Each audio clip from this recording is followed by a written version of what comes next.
Fala, futuro bombeiro! Essa aula que você vai assistir agora, ela faz parte do nosso curso de reta final para o Bombeiro Minas. Então nós temos um curso totalmente focado para essa reta final que conta com exercícios, simulados, aulas de teoria e muito mais. Totalmente focadas para a IDECAN, totalmente focadas para o Bombeiro Minas Gerais. Então, se quer saber mais, pode clicar no link da descrição aqui desse vídeo e adquirir lá o nosso curso, beleza? Até mais! E aí, pessoal, tudo bem? Professor Tenor na área, professor de Química, aqui com os nossos resumos para a prova do CBM de Minas Gerais. E agora a gente vai falar da parte de gases, belezinha? Dentro do edital previsto para gases, a gente tem muitos tópicos aqui a serem abordados, tá? Então, nesse nosso propósito aqui de revisão, a gente vai então abordar os principais pontos e entender o que é esse estado específico da matéria dos gases e as relações que são mais prováveis de serem cobradas aí em prova.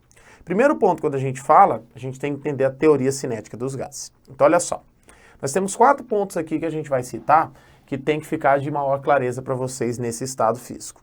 Gases, né, definição. Fluidos formados por molécula, exceção de gases nobres, tá? Que aí gases nobres a gente tem um outro estudo específico, beleza? Que a gente não vai ficar falando muito dessa relação de gases nobres, que apresentam baixa interação entre si. Então, olha só, apesar do grande afastamento que tem desse estado, da alta energia envolvida, existe uma interação, só que essa interação ela é uma interação pequena, tudo bem? Comparada a líquidos e comparada a sólidos, é uma baixa interação, mas existe interação. Forma e volume variáveis, eles assumem a forma e o volume dos recipientes que a contém. Então, gás a gente consegue armazenar em diferentes recipientes, de acordo com esse recipiente que ele está inserido, ele vai assumir essa forma e um volume específico. São mais compressíveis do que líquidos e sólidos, sugere um grande espaço entre as moléculas dos gases. Então, sim, a gente fala muito da questão de compressão. A compressão de um gás, a gente não fala compressão de um líquido ou compressão de um sólido. Beleza? Então, gases são mais comprimíveis. Beleza? Então, você tem essa manipulação em função da pressão ocorrendo de uma maneira mais fácil.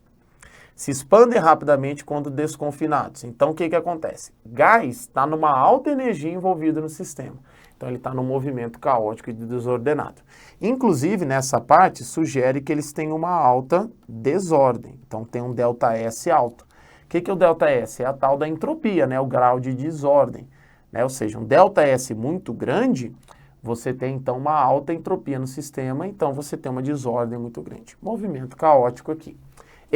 Essas são características da teoria cinética dos gases, que ainda nós temos num outro tópico, que é importante você relembrar, o modelo cinético de gases ideais, na qual gás é um conjunto de moléculas em movimentos aleatórios e contínuos, o volume não é considerado aqui, então a gente trabalha com um volume nulo, as interações também são consideradas nulas, então olha só, como é um modelo de gás ideal, a gente não tem interação, tudo bem?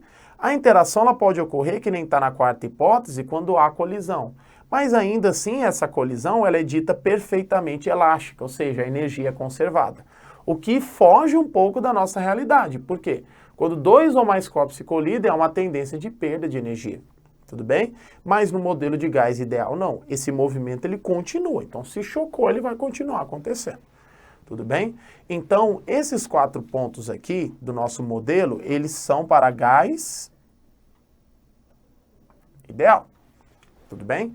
Que é um tópico que eu sugiro que vocês sempre revisem para não cair em pegadinhas que falam de gás ideal e de gás real. Tá? Então, esse tópico acho que é interessante você sempre revisar, porque essa parte de teoria cinética dos gases não tem muito cálculo, né? A gente trabalha muito a ideia teórica. De onde vai surgir o cálculo? Quando a gente estuda as variáveis de estado, né? Pressão, volume e temperatura. Então, dito isso, o que é a pressão de um gás? É o resultado da colisão de suas moléculas com a parede do recipiente. Por definição, pressão é força sobre a área. Estudo dos gases tem que saber unidades de pressão. Então, está aqui para vocês as unidades de pressão e suas conversões. Unidade de pressão no sistema internacional, Pascal. Newton por metro quadrado. A gente tem ATM, torr, milímetros de mercúrio e bar. Um ATM, 760 milímetros de mercúrio, que é igual a 760 torr, que inclusive é igual, né, a aproximadamente 10 a quinta Pascal. Tá? Também essa daqui é importante de você saber. Beleza? E essas aqui são nossas pressões a nível do mar, né? Pressão atmosférica. Belezinha? Tá aqui, ó, do ATM, aproximadamente 10 a quinta Pascal, né? Que nem coloquei aqui para vocês. Tudo bem? Então, tem que saber essas conversões de pressão justamente para os cálculos ali que a gente vai fazer posteriormente, beleza? E um barômetro também aí, aproximadamente 10 a quinta Pascal. Volume de um gás está relacionado com o espaço por ele ocupado, ou seja, o volume do recipiente que se encontra, uma vez que o gás ocupa todo o espaço disponível. Unidade no sistema internacional é metro cúbico, mas também litro, decímetro cúbico, centímetro cúbico, mililitro e tudo mais. 1 litro, 1 decímetro cúbico, 1000 centímetros cúbicos, 1000 ml. 1 metro cúbico, 1000 litros, 1000 decímetros cúbicos. 1 decímetro cúbico é 1 litro, 1 centímetro cúbico é 1 ml. Importante a gente saber essas conversões métricas aqui de volume, tá? Para não confundir. Eu vejo muitos candidatos, muita gente se preparando, até mesmo de ensino médio, trocar essas relações aqui métricas, né? Com as unidades de volume e acabar errando itens que são fáceis, que não deveriam ser errados. Tá bom? Então, muita atenção nessa parte aqui para vocês não se confundirem nesse tópico. Belezinha? Então, tá aí para vocês o volume. E aí, a temperatura, que é o grau de agitação dessas moléculas, né? Que é a medida da energia cinética média delas no sistema. Unidade de temperatura, Kelvin Celsius, sendo a nossa unidade no SI, tá certo? Em Kelvin, que é a nossa temperatura absoluta. E daqui que vem o tal do zero absoluto, né? O que é o zero absoluto? É a menor temperatura alcançada. Alcançada essa temperatura, não tem nada em movimento. Menos 273,15 graus Celsius. Beleza? Importante a gente saber essa escala de conversão. Professor, e Fahrenheit? Fahrenheit a gente não trabalha muito na química, tá? Na parte de física, lá de termômetros e tudo mais, talvez seu professor te cobre mais isso, existe uma conversão e tudo mais. Aqui em química a gente vai se basear em Celsius e Kelvin, sendo a temperatura absoluta aquela nossa que está no sistema internacional. Tá? Então a temperatura absoluta que é em Kelvin é que está no sistema internacional. Beleza? No SI. Ok? Isso aqui para mim é elementar, é fácil, tá, pessoal? Então não vamos nos ater aqui a esses tópicos e tudo mais, porque essa parte para mim ela tem que estar muito já bem embasada de vocês. Então assim, sendo bem sincero, isso daqui tem que estar belezinha. E aí nós temos o envolvimento das 3 variáveis de estado num sistema gasoso. E aí nós temos as 3 leis gasosas que são as seguintes. Lei de Boyle é a transformação isotérmica de um gás, ou seja, quando um gás se transforma com temperatura constante. Se a temperatura constante, né, a relação PV se torna constante. O que isso quer dizer? Se eu aumento a minha pressão, o meu volume diminui. Se eu diminuo a minha pressão, o meu volume aumenta. Dessa forma, PV cumpre uma relação inversamente proporcional. Então tá aí, ó.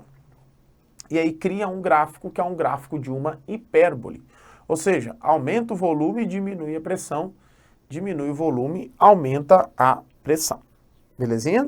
Então nós temos isso daqui na nossa lei de Boyle, que é a lei isotérmica. Beleza? Temperatura constante, aumenta o volume, diminui a pressão e vice-versa. Relação PV. Então PV inicial igual PV final. Lei de Charles, que é a transformação isobárica. O que é a transformação isobárica? É pressão constante. Uma pressão constante, a relação V sobre T fica constante. Então, olha só, numa mesma pressão, o que acontece? Um aumento de volume provoca um aumento da temperatura. Ou seja, são relações diretamente proporcionais. Então, a gente representa num gráfico de uma reta. Aumentou volume, aumentou temperatura. Isso se a nossa pressão for a mesma, belezinha? Então, a pressão constante, nós temos, então, a relação V sobre T sendo de maneira diretamente proporcional, belezinha? Lei de Charles. E a lei de Gay-Lussac, que é a transformação isovolumétrica ou isocólica ou isométrica de um gás, né? Esses 3 termos aqui, eles são isovolumétrica. Tá certo. Beleza? Ou seja, volume constante. Logo, a relação P sobre T se torna constante. Dessa forma, olha aqui, ó, no mesmo volume, se eu aumentar a pressão, a minha temperatura aumenta. Então, a lei de Gay-Lussac também é uma relação diretamente proporcional P sobre T.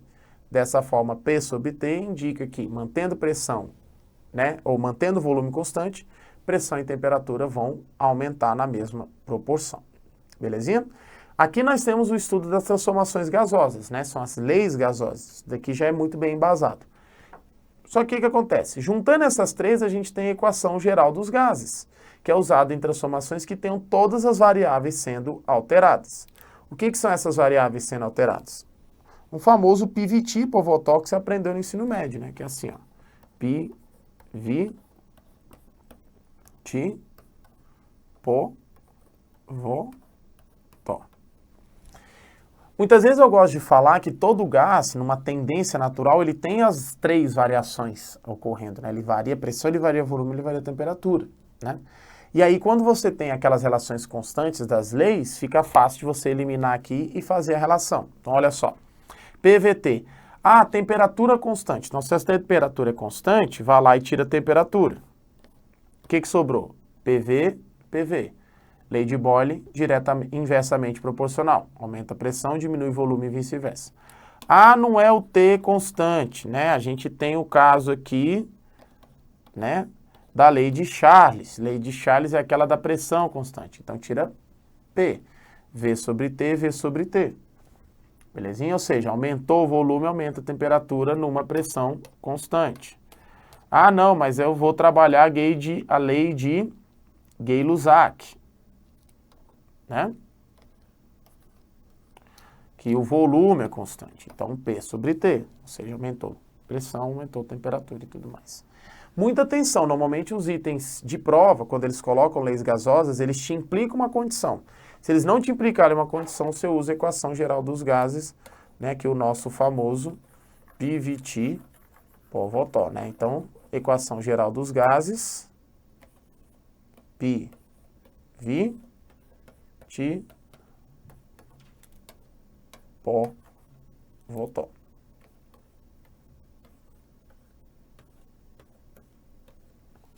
Belezinha? Essa é a equação geral. E aí, como nós temos uma teoria envolvida para gás ideal, a gente tem, né, a equação dos gases, que é a equação de Clapeyron, que é uma expressão quantitativa das relações das propriedades de um gás utilizando o PVT, né? Que nem a gente coloca aqui. Só que é um PVT que é o seguinte, é o PV/NRT. Por quê? Porque agora a gente incorpora um número de mols que é N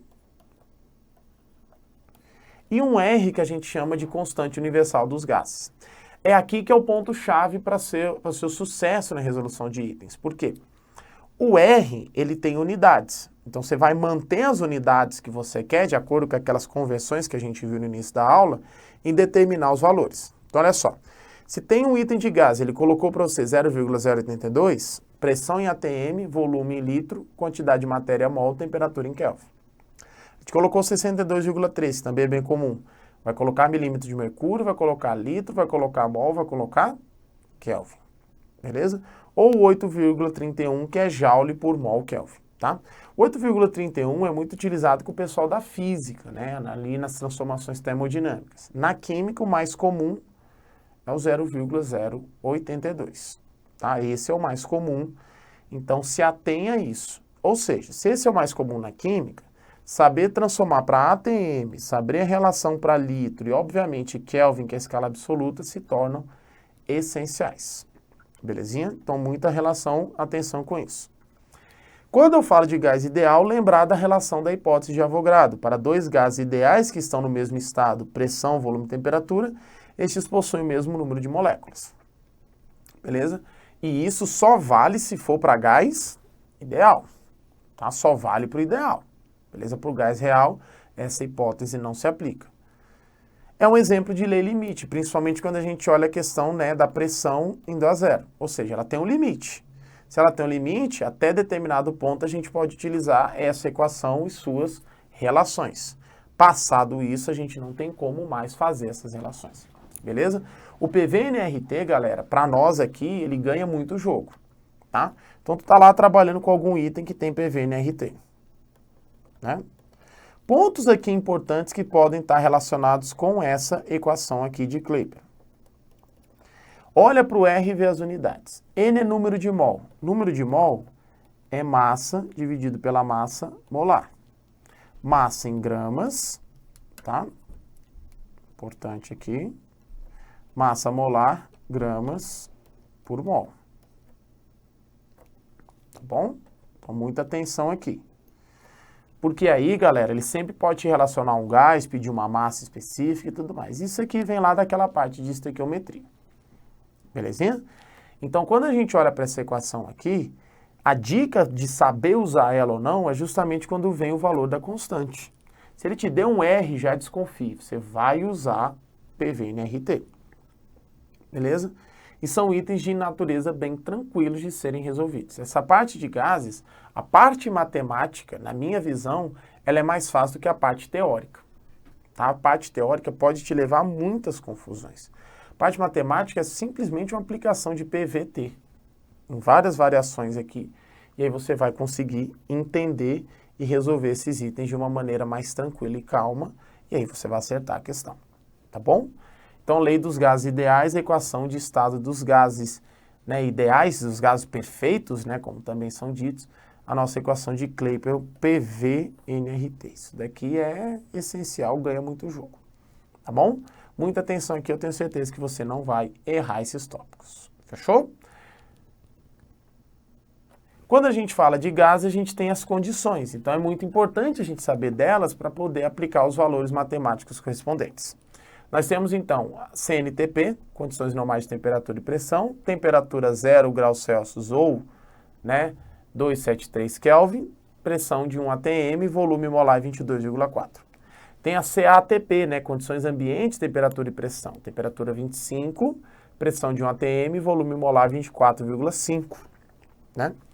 E as condições padrão de temperatura e pressão, em que a temperatura é 0, mas a pressão é de 1 barômetro. Né, que fica, então, volume molar de 22,7. Belezinha? Relações aqui importantes, só para a gente poder associar e tudo mais. E lembrar, o que é volume molar? Volume ocupado por 1 mol de um gás. Fechou? 1 mol de um gás, a gente tem essa relação aqui sendo devidamente aplicada. Então, muito importante a gente ter essa noção aqui de CNTP, CATP e CTPT. Beleza? Então, fechou. A parte de densidade, tá certo? O que é a densidade de um gás? É a relação matemática da pressão por massa molar dividido por RT. Belezinha? Se tem uma relação de densidade, a gente precisa de 2 tópicos. Olha só. Quanto maior a temperatura, menos denso é um gás. Quanto menor a temperatura, mais denso é um gás. Isso explica, por exemplo, né? Por exemplo, aqui tem um ar-condicionado. O ar-condicionado está em cima, a temperatura está fria. Como a temperatura está fria, esse gás acaba sendo mais denso, então ele desce. Então o ar-condicionado fica em cima.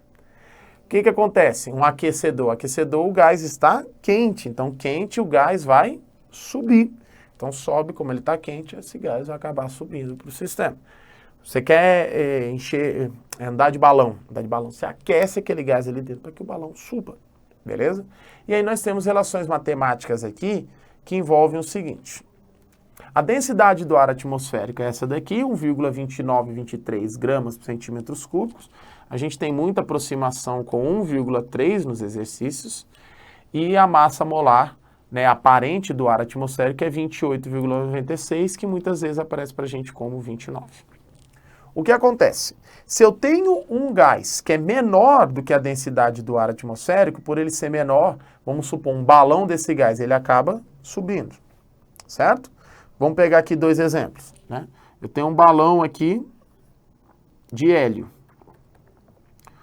O hélio, ele tem uma densidade menor do que a do ar atmosférico. Então, esse balão, ele sobe. Então, se você está lá com um balão de festa de gás hélio, está lá com seu filho, com seu sobrinho, essas coisas, pelo amor de Deus, não solta esse balão vai subir. Vamos supor que você tem um balão, sei lá, de CO2, olha que loucura. O balão de CO2, ele vai ficar mais ou menos assim, ó. Parece um espermatozoide. Tá aqui CO2. É um balão, tá? É um balão, pelo amor de Deus. O que acontece? A densidade do CO2, ela é maior do que a do ar atmosférico. Ah, mas eu não calculei a densidade. Vai na massa. Porque o hélio, se tu olhar na tabela periódica, tu vai encontrar o quê? 4 gramas por mol. E o CO2 tu vai encontrar 44 gramas por mol. Então, olha só. Se eu tenho com que a minha massa molar seja menor do que a massa do ar atmosférico, o balão sobe do mesmo jeito para a densidade. Se a minha massa molar é maior, isso implica numa densidade o quê? Maior. Então esse balão tende a não subir, tende a ficar ali na superfície. Certo? Então essa relação com esses dados aqui te ajuda a entender quando que um ar sobe e quando que o ar desce. E, em geral, o ar que sobe, ele é um ar quente, ele é um ar menos denso e de menor massa molar do que o ar atmosférico. E o ar que desce é um ar frio, é um ar de massa molar maior e é um ar de densidade maior do que a do ar atmosférico. Belezinha? Muita atenção nesses tópicos aqui. É também uma parte fácil, essa de densidade, que se ele te pedir para te calcular, mesmo esquema do PV/NRT, tu tem R, só jogar nas unidades de R e tá de boa. Feito isso daqui com um R, por exemplo, de 0,082, essa sua densidade sai em grama por centímetro cúbico. Belezinha? É a mais comum que a gente tem. Então aqui o estudo de densidade dos gases, muita atenção a ele. Difusão e efusão. Olha aqui nessa imagem uma diferença que você tem em relação a eles. Aqui, ó.